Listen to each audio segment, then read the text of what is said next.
नमस्कार, मैं हूं आपके साथ इश्तियाक अहमद और आप देख रहे हैं आर्य न्यूज। स्वागत है आपका बिहार खास बुलेटिन में। देश में बिहार हर्ड इम्यूनिटी की सीमा के करीब पहुंच गया है, क्योंकि 73% आबादी में एंटीबॉडीज की मौजूदगी का पता चला है। और ये एंटीबॉडीज या तो पूर्व के संक्रमण से विकसित हुई या फिर टीकाकरण के जरिए। और ये खुलासा 14 जून से 6 जुलाई के बीच हुए चौथे सेरोलॉजिकल सर्वे के दौरान हुआ। और इसके लिए भारतीय चिकित्सा अनुसंधान परिषद ने भारत के 21 राज्यों में सर्वे किया और बिहार की सेरोलॉजिकल की रिपोर्ट राष्ट्रीय औसत 67.6% के मुकाबले ज़्यादा रही। और वहीं 6 जिलों में बक्सर सेरोपॉजिटिविटी में सबसे ऊंचे पायदान 83.8% पर था और उसके बाद मधुबनी में 77.1%। और वहीं अरवल में 73.7%। और वहीं बात करें बेगूसराय की, तो बेगूसराय में 72.7% रही। और मुजफ्फरपुर में 65% और पूर्णिया में 65% था। और बक्सर जिले की सामान्य आबादी के बीच 10 समूहों में लिए गए 400 लोगों के सैंपल में से 335 किसी न किसी स्तर पर कोरोना वायरस से संक्रमित पाए गए थे। और उसी तरह मधुबनी में भी 424 लोगों के सैंपल में 327 पॉजिटिव मिले।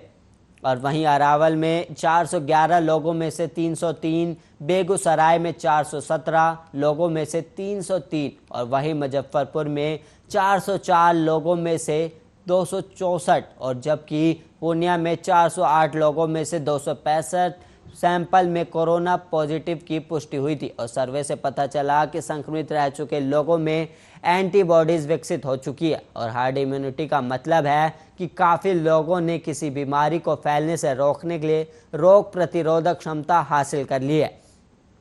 और वहीं Indian association of public health के उपाध्यक्ष और पटना एम्स के मेडिकल अधीक्षक डॉक्टर CM सिंह ने कहा कि बिहार में 73% सेरो पॉजिटिविटी कोरोना के खिलाफ अच्छा संकेत है।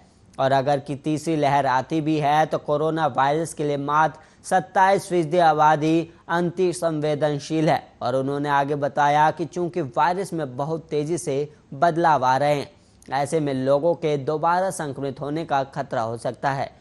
इसलिए कोविड-19 के अनुकूल व्यवहार का पालन किया जाना चाहिए। और दूसरी बार संक्रमण होने पर 73% आबादी में लक्षण हल्के होंगे।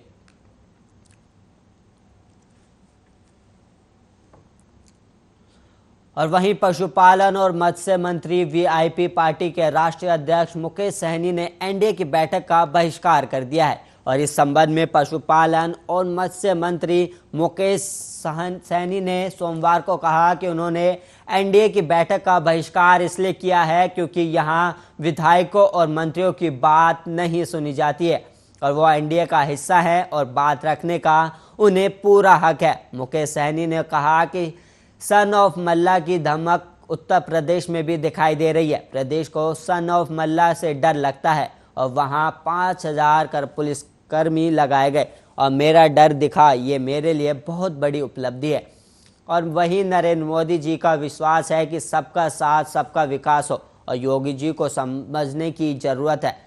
योगी जी ही बताएंगे कि आखिर उन्होंने क्यों हमें आज़ादी नहीं दी। यहाँ बता दें कि सहनी की पार्टी यूपी के लखनऊ और वाराणसी सहित तमाम बड़े शहरों में फूलन देवी की प्रतिमा स्थापित करना चाहती थी। इस सिलसिले में जब सहनी वाराणसी पहुंचे तो वहां उन्हें एयरपोर्ट से बाहर ही नहीं निकलने दिया गया और दूसरी फ्लाइट से कोलकाता भेज दिया गया।